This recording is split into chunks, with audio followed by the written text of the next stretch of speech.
Fala Dev, beleza? Seja bem-vindo ao Programando Qualidade. Aqui eu falo sobre estratégias e dicas para você melhorar a qualidade do seu código. Eu sou André Okazaki e eu ajudo devs a subir de nível na carreira entregando código de qualidade. E o tema de hoje é: aprenda a identificar o que precisa de teste unitário no seu código e pare de perder tempo. E se você quer subir de nível na carreira de dev, mas não sabe como, tá perdido, tá perdida aí, já deixa um like nesse vídeo e se inscreve no canal que toda semana tem muito conteúdo sobre esse assunto por aqui. Uma das dúvidas que eu mais escuto por aqui é: pô, André, eu não sei o que eu tenho que testar e nem o que eu não tenho que testar no meu código. Eu fico um tempão tentando entender o que é para fazer aqui e a coisa não anda, o que eu faço?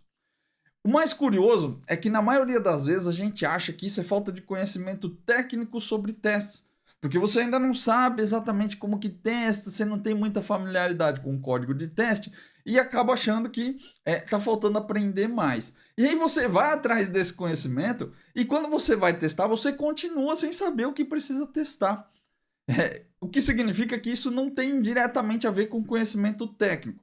É claro que às vezes você não manja ainda direito como que você faz um teste, como que você mexe no projeto de teste, e tá tudo bem. Mas o fato de você não saber o que tem que testar e o que não tem que testar não tem a ver com conhecimento técnico sobre o teste. Isso vem da forma como te ensinaram a programar.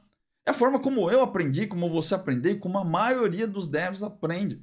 Primeiro que a gente não aprende a testar. Na maioria esmagadora das vezes, ninguém ensina para os devs como que testa software de verdade. O máximo que a galera explica é que você tem que dar um F5 aqui ou executar seu programa de algum jeito lá no servidor ou na máquina local aí, para você ver a coisa acontecendo.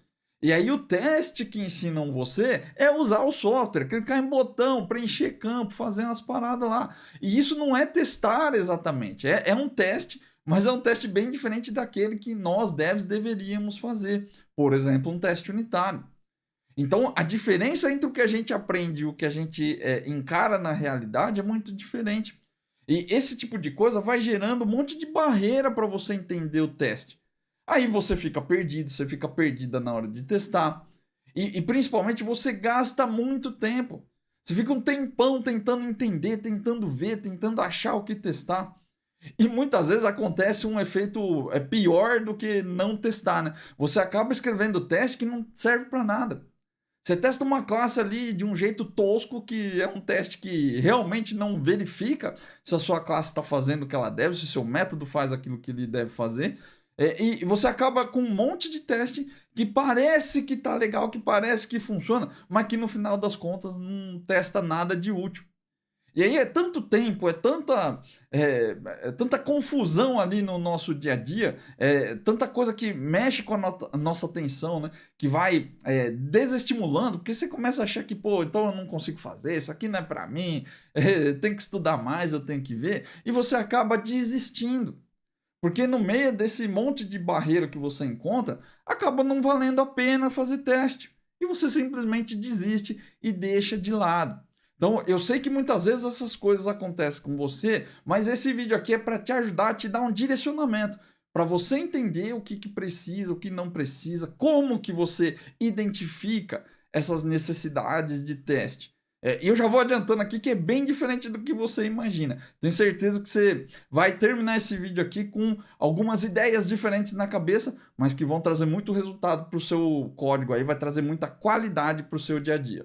Para começar, vamos falar sobre dois erros que você precisa tomar muito cuidado e evitar que eles entrem aí no seu hábito de programação. Eu gosto de falar de erros antes de sair passando dica e tal, porque muitas vezes a gente comete alguns erros no nosso dia a dia e não sabe. A gente não se liga que está errando. Porque é o jeito que ensinam, as pessoas falam que é certo, você vê na internet, você vê no YouTube, no LinkedIn, todo mundo fala que beleza, você começa a fazer e muitas vezes é um erro e você não sabe.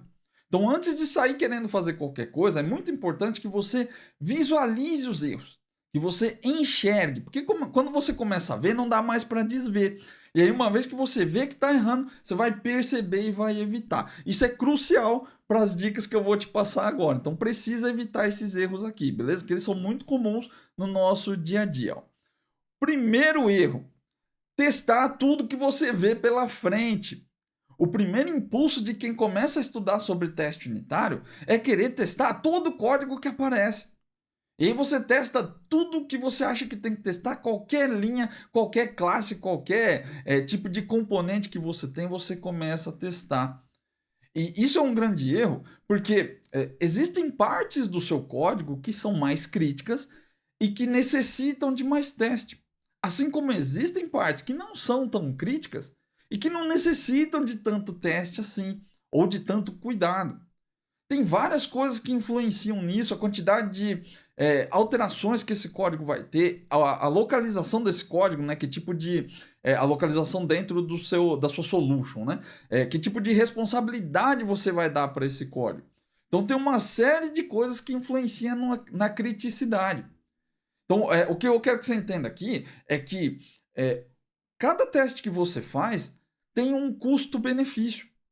Assim como quando você quer investir num código com mais qualidade, ou que a gente acha que é um código limpo, um código elegante, tudo isso tem um custo.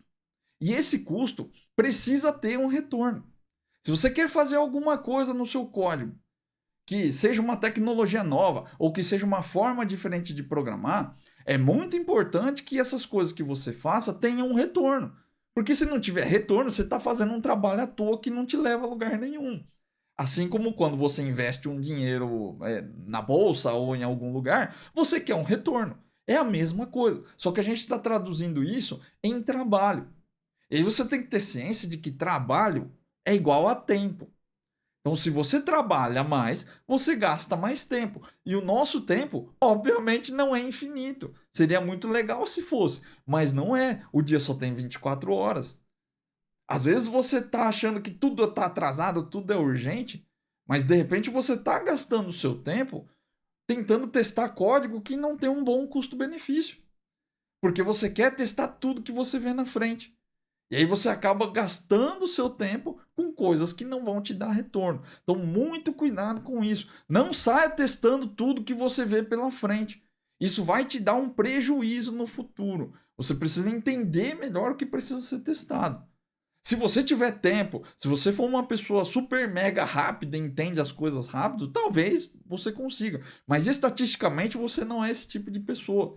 Você é o tipo de dev que demora ali um tempo médio para fazer as coisas, como todo mundo demora, e você também é um dev que não tem muito tempo disponível para fazer as coisas também. Então, muito cuidado com isso aí, porque, cara, esse é o tipo de erro que te arrasta pro buraco. E rapidamente, os devs que querem testar tudo que vem na frente acabam desistindo ou acabam procurando atalhos que não valem a pena aí. Então, muito cuidado com esse erro. O segundo erro que você precisa evitar é testar lógicas por cobertura. O que eu chamo de testar código por cobertura? É você querer fazer teste unitário que só passa pela lógica. Uma coisa prática, e aqui veja, eu estou falando extremamente de um jeito extremamente prático sobre o teste. Na prática, o teste ele serve para testar as lógicas que tem no seu código. Então você vai passar pelos ifs, pelos loops, pelos operadores lógicos, AND, OR, XOR. Você vai passar por operador matemático, soma, subtração, para verificar resultados esperados. Na prática, é isso que o seu teste unitário vai fazer. Porém, quando você começa a fazer teste só para mirar na lógica, você está fazendo um teste que é pura e simplesmente um teste de cobertura. E não tem nada de errado com o teste por cobertura, só que ele tem aplicações distintas. Ele serve para propósitos específicos. Você não faz teste de cobertura em todo o código. Você não faz teste de cobertura em toda entrega que você vai fazer. Você até pode fazer, mas você vai fazer teste do jeito errado. Um teste que não garante a qualidade da sua entrega. Por exemplo, o que seria um teste que olha só para cobertura? Né? Se você pegar aqui, ó, deixa eu trocar a visualização aqui para você ver. Que aí eu fico menorzinho na tela aí. Ó. Se você pegar esse código aqui, ó, obter juros do cartão na classe forma pagamento. E aí ele tem uma lógica. Ele tem um if aqui, né? If not tem juros, que é um campo aqui da própria forma de pagamento. E tem um outro if aqui, a quantidade de parcelas maior que 4 e menor que 9, aplica um juros. Senão ele aplica 1.0, que seria sem juros, né? Um fator aqui. Quando a gente fala sobre teste de cobertura, é quando você simplesmente olha para o método e pensa o seguinte, tá, se eu tenho que testar esse método, o que eu tenho que fazer? Eu tenho que criar aqui um setup de teste para que ele não entre nesse if. Então, se eu colocar não tem juros igual a true, deve funcionar. É o que você faz aqui, ó. Você fez seu primeiro teste, setou aqui não tem juros, chamou obter juros do cartão, ele tem que devolver 1.0, que é a lógica que a gente está vendo aqui.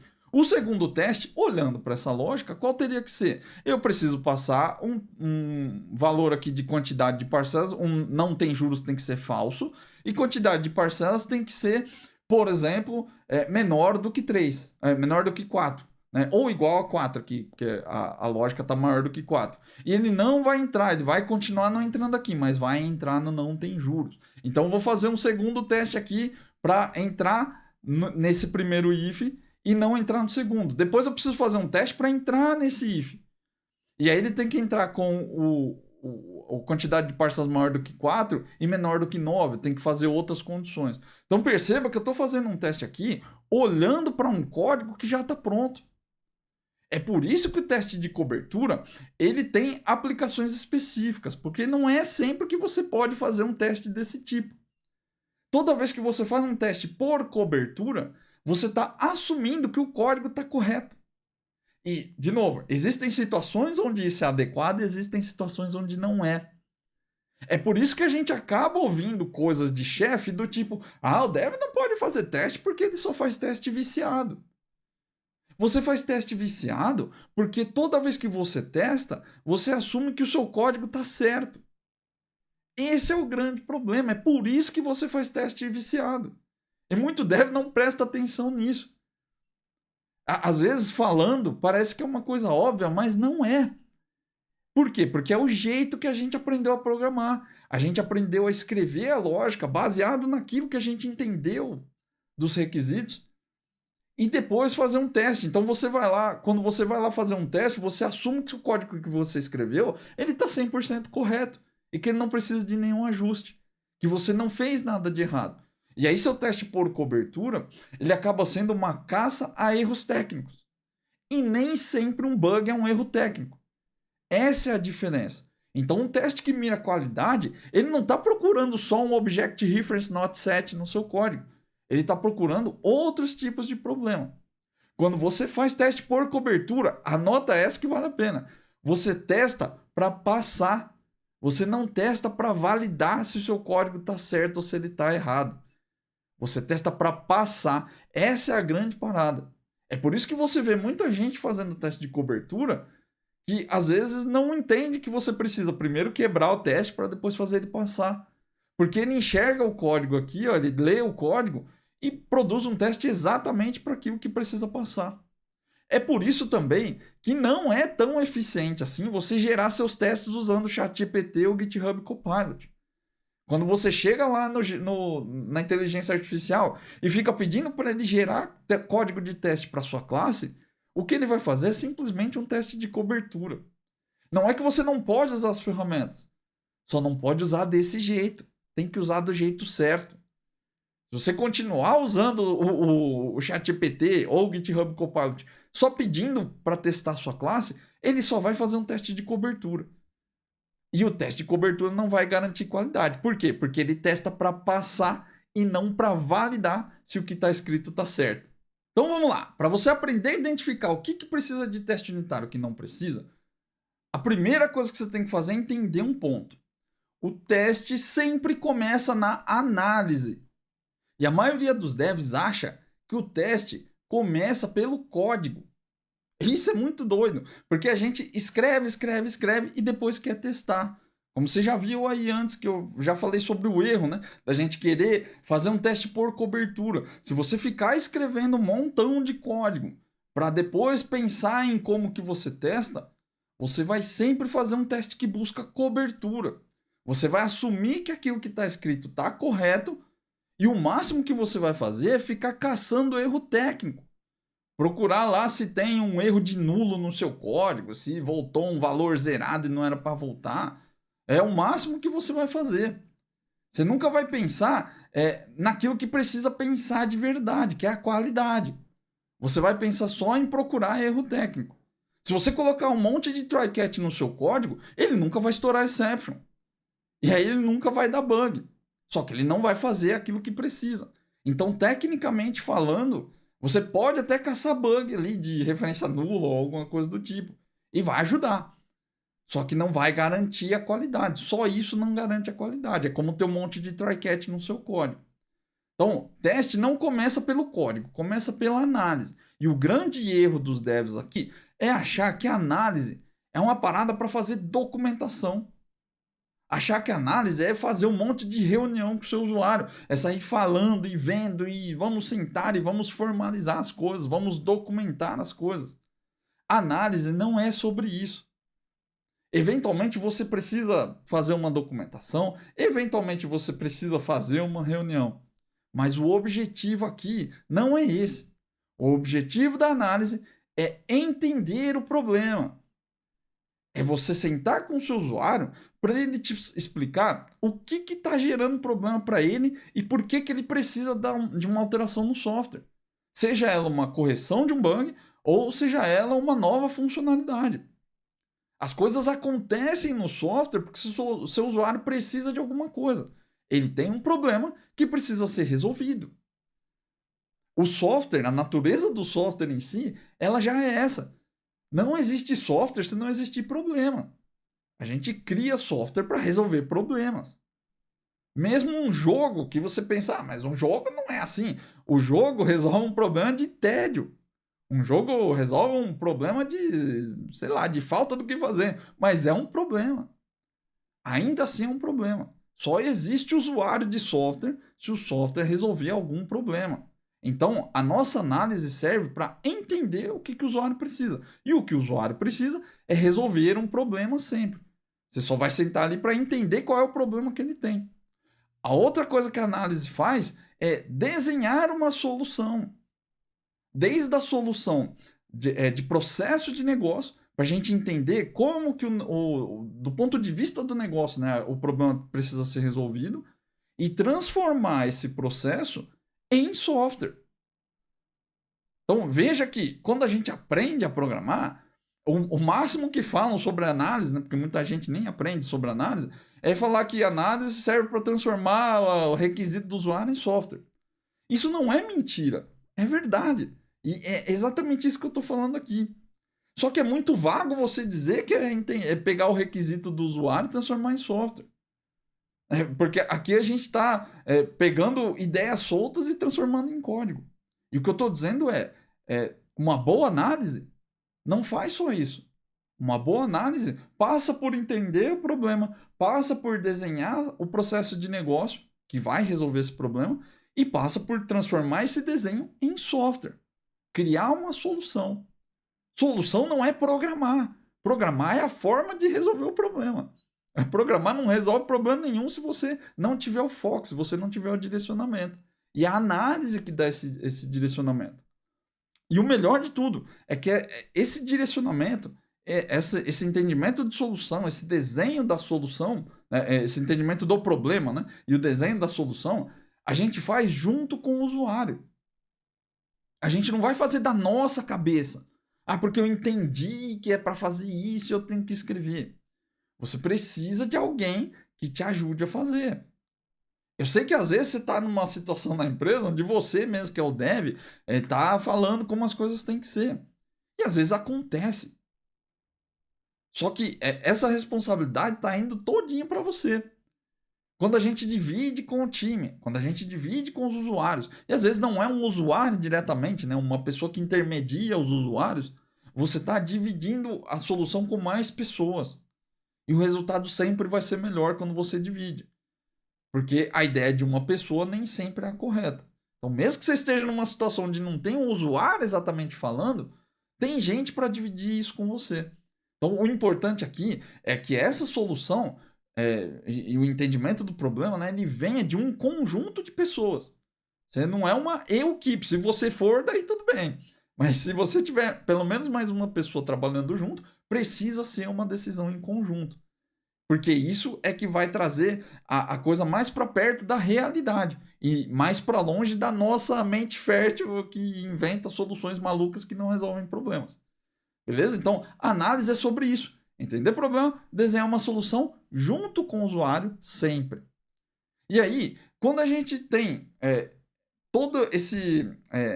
Quando a nossa análise, né, ela cerca todos esses pontos, você começa a entender que quando a gente quer entender o problema, na verdade o que você está fazendo, do ponto de vista do dev, é definir o que é o errado.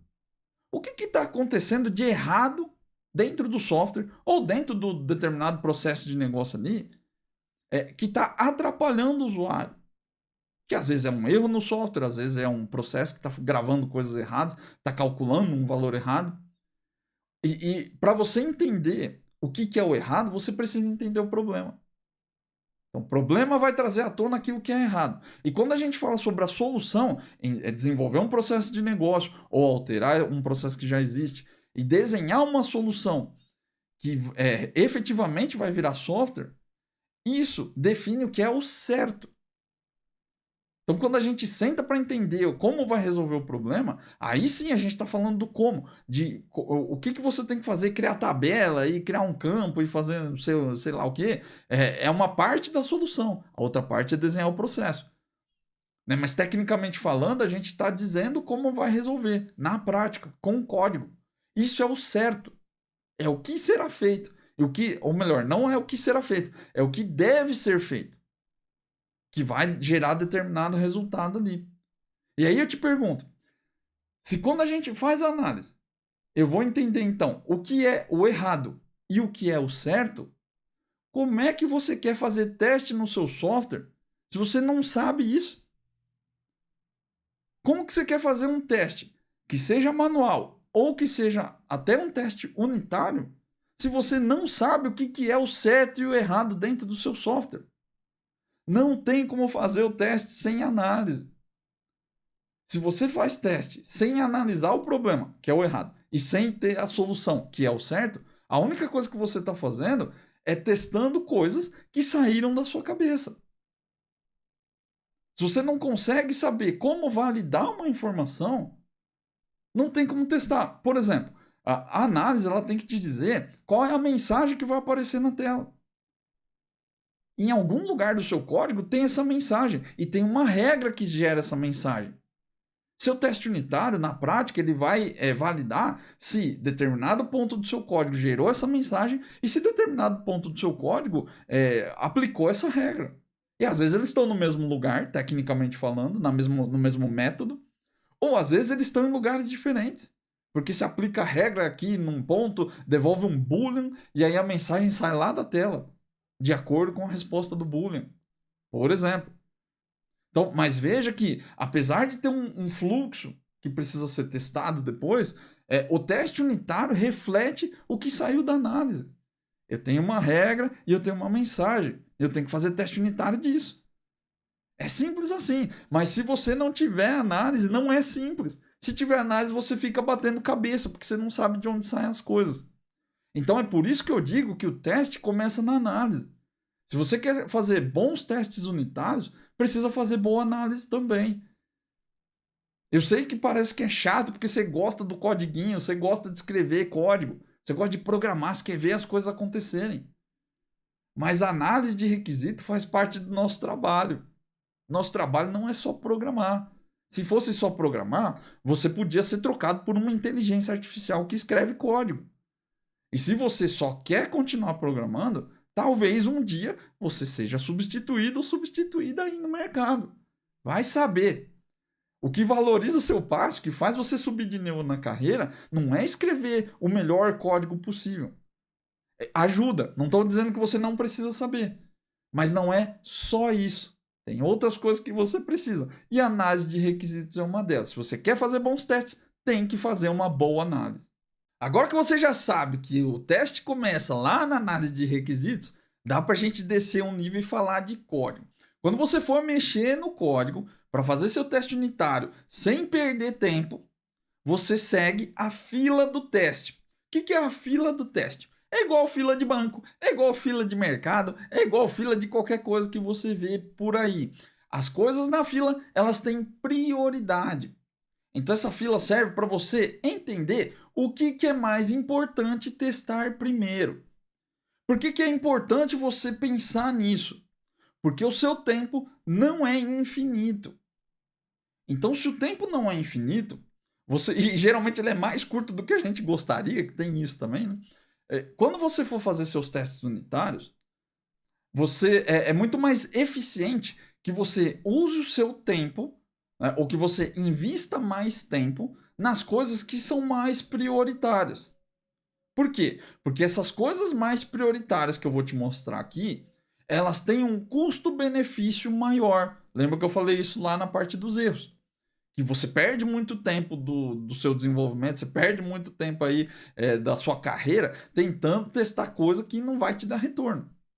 Então, essa fila aqui, ela serve para você entender o que é mais importante, porque vai te dar mais custo-benefício. Quando você cria teste nessas partes do código primeiro, nessa ordem, você vai ter uma qualidade melhor. Por quê? Porque você vai conseguir investir mais tempo aonde importa mais. Esse é o ponto principal aqui. Então, um dos erros eu já tinha falado, é sair testando tudo que você vê pela frente. Se você quiser testar tudo que você faz, você pode, mas vai ter um custo. E às vezes esse custo não se paga. Eu vejo muito dev, por exemplo, perdendo tempo tentando testar se a query retorna registro certo ou não. E aí quer mocar banco de dados, quer mocar não sei o quê, e aí se enrola fazendo mock. Chega no final do dia, o prazo acaba e não conseguiu testar nada de útil. Só fez um monte de teste que não testa nada. E aí o que você vai entregar? Então isso aqui é baseado naquilo que vai te dar mais retorno. É baseado em experiências e em coisas que eu faço que eu já vi que dá mais retorno. Isso aqui também não é a fonte da verdade que você tem que acreditar ou não. Mas eu sugiro que você teste, você entenda o ponto e você coloque em prática para ver. E aí você vai ver, você vai observar que isso aqui normalmente vai te dar mais retorno do que sair testando tudo que você vê por aí. Então, como que é a fila, qual que é a ordem da fila do teste? A fila do teste começa com a regra de negócio. A regra de negócio lá é aquele cara dentro da nossa fila de teste que prioridade máxima. Então, todo o tempo que você tiver para testar, se você investir só em testar regra de negócio, pode ter certeza que você vai ter um bom retorno. O segundo cara da fila são os fluxos de negócio, que são aquelas, dentro do Clean Architecture, por exemplo, são as services, ou domain services, ou os commands, os events, como você chama aí, depende da arquitetura que você usa, mas são aquelas classes, aqueles métodos que demandam as regras de negócio, nas classes de regra de negócio, e vão direcionando as coisas pela aplicação. Consulta no banco, vai numa API, grava no banco, e executa uma regra de negócio, e valida, e dá um retorno. São essas classes aí. Todo o seu código, ou pelo menos ali 90%, 80% do seu código, ele provavelmente se concentra nesses dois primeiros itens. Nas regras de negócio e nos fluxos de negócio.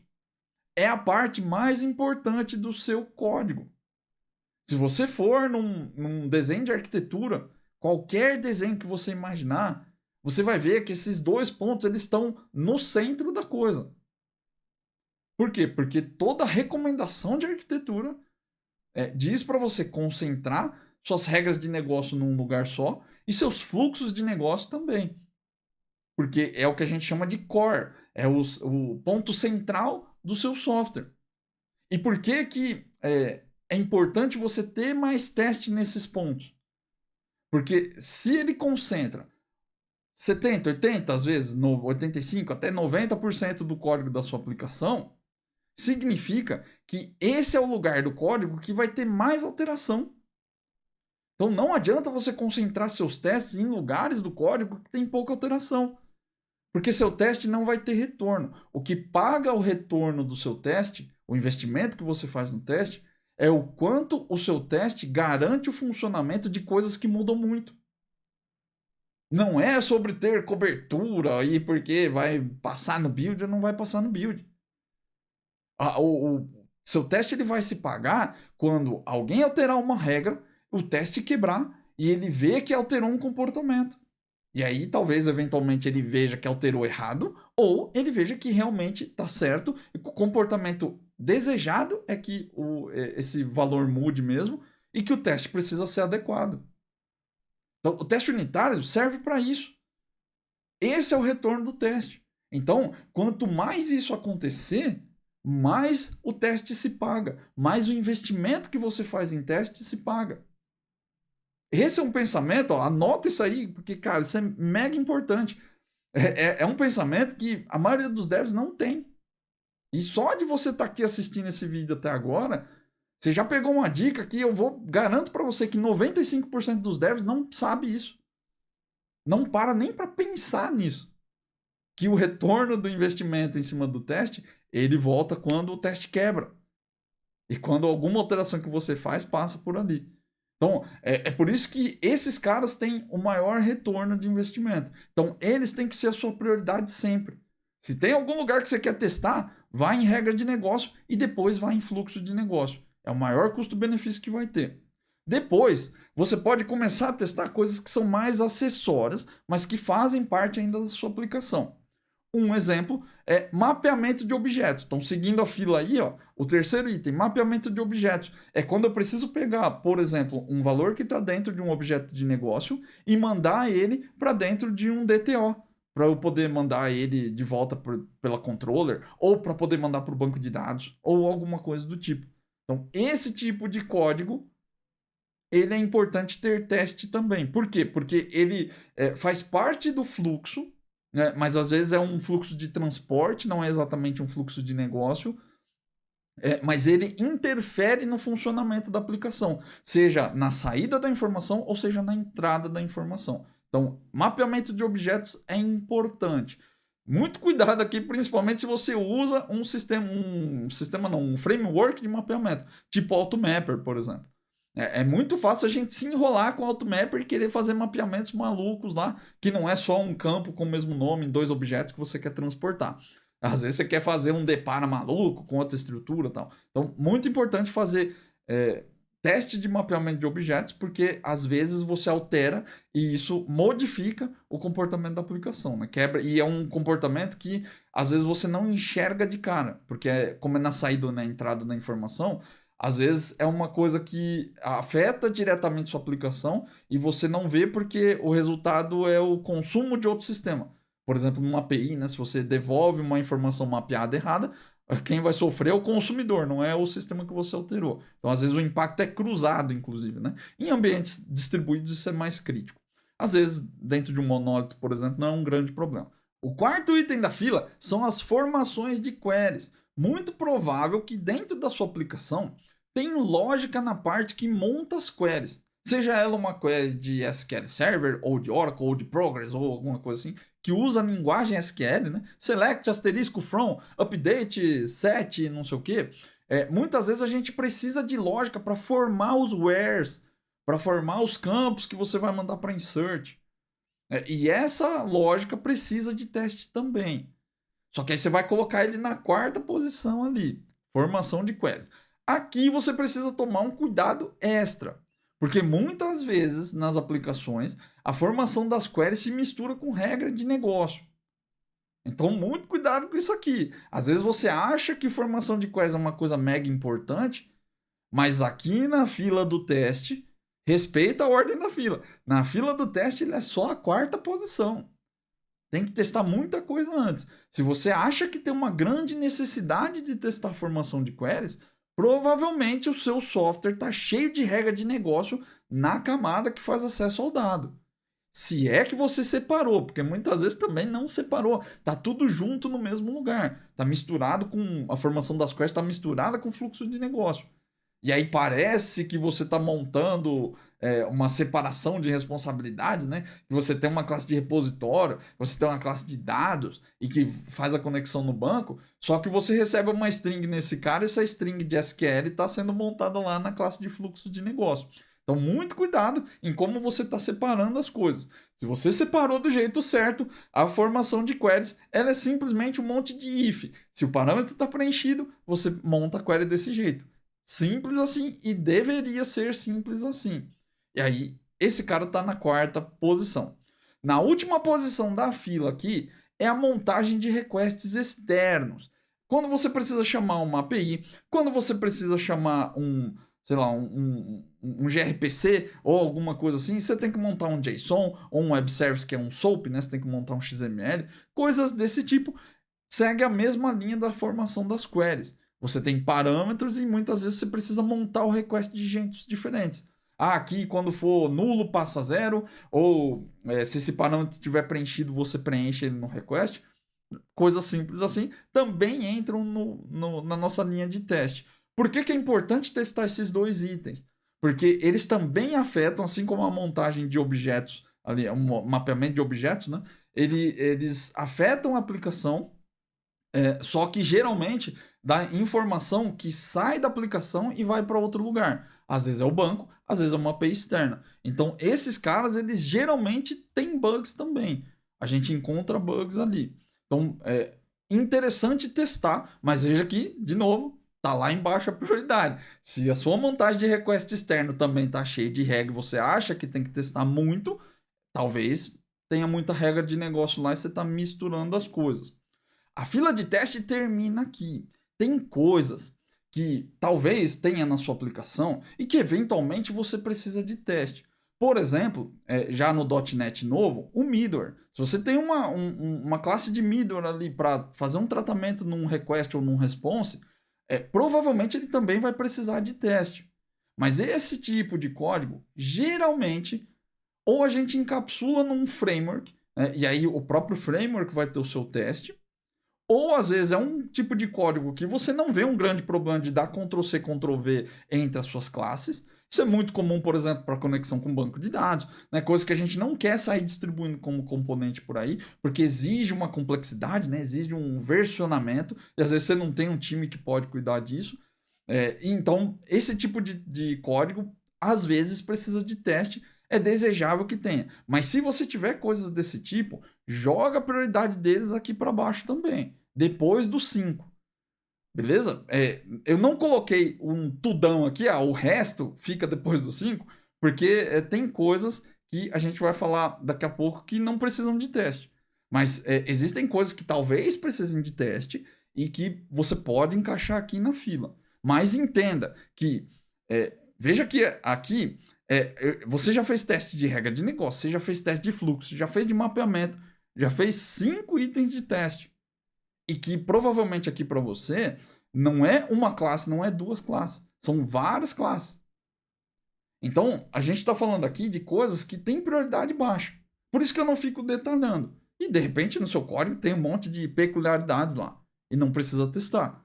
Né? Ou melhor, não é que não precisa, é que não são coisas que você vai ficar mexendo toda hora. O middleware é um exemplo. Ele vai funcionar de um jeito que geralmente você vai fazer uma vez e vai mexer poucas vezes. Então, lembra que eu falei do ROI? Se você mexe pouco, o retorno de investimento para testar ele é baixo. E isso você tem que ter em mente. E é por isso que tem a fila do teste. Então, respeita a fila, que você vai manter ali o ROI do seu investimento em teste sempre em dia. Ele sempre vai ser pago, porque você vai testar aquilo que é mais importante primeiro. Aprender a identificar o que precisa de teste unitário é importante, mas tão importante quanto é você aprender o que não precisa de teste unitário. Porque senão você vai perder tempo com coisas que não valem a pena. Então, o último ponto que eu queria te passar aqui é para você não perder tempo testando essas coisas aqui. É uma blacklist, coisas que você não precisa perder tempo ficar testando. Não que não precisem de teste exatamente. Talvez até precise.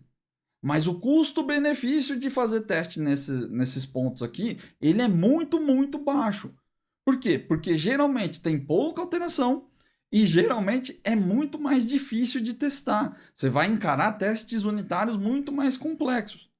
Então, você já viu que tem um montão de coisa para testar que tem prioridade. Para que você vai perder tempo testando isso aqui? Então, o que são essas coisas? Controllers Controllers é uma coisa muito doida, porque quando eu falo que não precisa testar controller, a primeira coisa que o dev me fala assim, pá, mas eu tenho um monte de código lá na controller. Eu tenho que testar, como é que eu vou fazer? Beleza, só que o que você tem que entender é que a sua controller não devia ter um montão de código. Se você modela a sua solução para o seu código, né, para ter um monte de código na controller, é porque provavelmente suas controllers estão fazendo coisas demais. Controllers têm um range de responsabilidades ali que é muito curto. Eles são equivalentes a views, são equivalentes a outras. Isso falando de APIs, né? Ou no ASP.NET MVC aqui. A gente usa controller só como intermediário. Ela serve essencialmente para controlar as rotas. Não é para enfiar um monte de código lá. Por quê? Porque é mais difícil de testar na controller. Porque geralmente quando você tem a saída da controller, no caso do ASP.NET MVC, ele vai virar um iActionResult. Ou seja, um resultado de ação, né, de action do MVC, que pode ser um JSON, que pode ser um post, sei lá, de como que você fez lá, pode ser um monte de coisa. E aí para fazer teste, cara, é complicado, você precisa deserializar o negócio que retornou, não é tão simples. Então, se você ficar dando muita responsabilidade para controller, vai começar a ficar difícil de testar. E a coisa que eu mais vejo por aí é a galera sair injetando agora no .NET, né, que injeção de dependência é um negócio fácil, sair injetando 350 mil dependências dentro da controller. E você vai fazer um teste daquilo lá, você vai testar um método da controller, tem que criar 15 mocks. E você vai ver lá, você só usa um. Então isso claramente mostra que você está colocando coisas demais na sua controller. Então muito cuidado aqui. Se você dividir certo, não precisa testar controller. Configuração é outro ponto. Código de configuração. Os devs, principalmente mais antigos, né, a galera mais da antiga, não conhece os recursos de configuração do .NET. O padrão, por exemplo, do iOption, que você pode pegar um valor de dentro do seu config lá, do seu app settings, e mapear diretamente para um objeto, de um jeito super simples. A mesma coisa acontece com o ASP.NET Full Framework, com o .NET Full Framework. Antigamente também tinha esse recurso de fazer bind diretamente. Era um pouco mais difícil de fazer, mas era possível. Então, muita gente fica criando zilhões de códigos de configuração. Ah, porque se existe a chave, se não existe, e se tem esse valor, se não tem. Cara, isso é perda de tempo. Seu código de configuração ele tem que ser super simples e estático. E se você tiver a necessidade de fazer alguma coisa um pouco mais elaborada na configuração, vai ser sempre a exceção da exceção. E outra, é o tipo de coisa que você vai fazer uma vez e você não vai ficar mexendo mais. Então, o custo-benefício de testar código de configuração é muito baixo.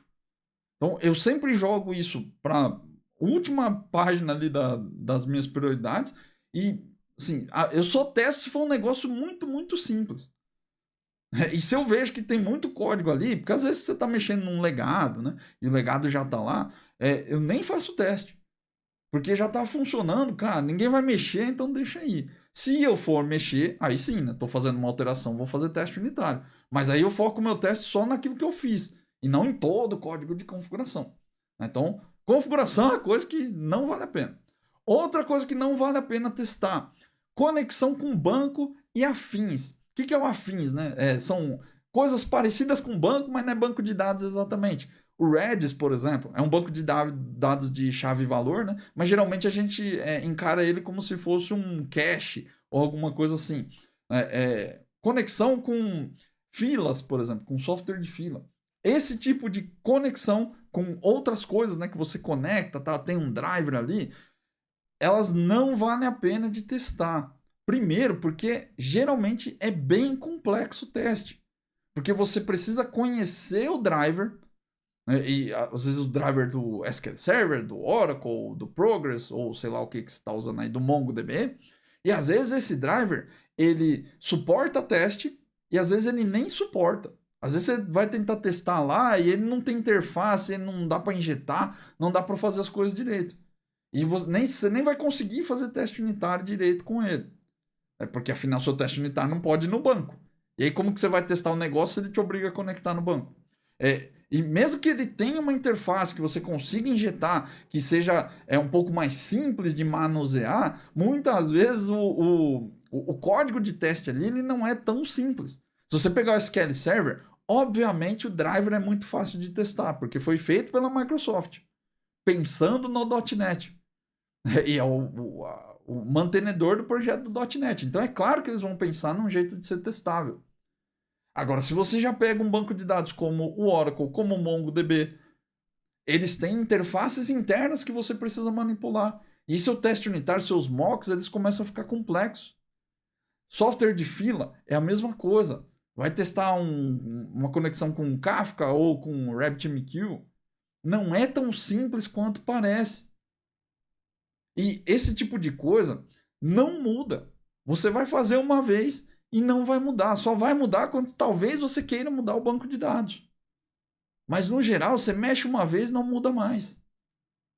E de novo, se você tem código junto com a conexão do banco, se você tem código junto com a conexão do RabbitMQ, provavelmente você não está separando o limite de responsabilidade direito. Então precisa separar. E separando, não tem necessidade de testar. Você pode testar com um teste funcional ou até com um teste manual. Você executa a aplicação e vê as coisas acontecendo. Chama a sua API, né? E aí vê ele conectar no banco e tá tudo certo. Depois que você fizer isso, você não vai mexer mais. Então desencana de ficar testando isso. A mesma coisa com conexão de APIs e afins. E o afins, aí gRPC, protobuffer, ou sei lá o que você usa. Às vezes não é JSON, às vezes é SOAP, né, XML. Então, esse tipo de conexão é o mesmo caso do banco. Você precisa isolar o cara que fala com essas conexões para não precisar testar. Se tem código no meio das suas chamadas de API, código de regra, e que você acha que tem que testar, é porque você não está separando a responsabilidade direito. Você está misturecando tudo e aí vai ficar difícil de testar. Não é porque você precisa de um mock de HTTP client.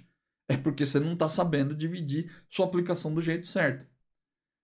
Outra coisa que também acontece bastante, que eu vejo a galera se matar, é acesso a disco. Pô, eu tenho que acessar o file system, e aí não tem o arquivo, aí o file não tem interface, é uma droga.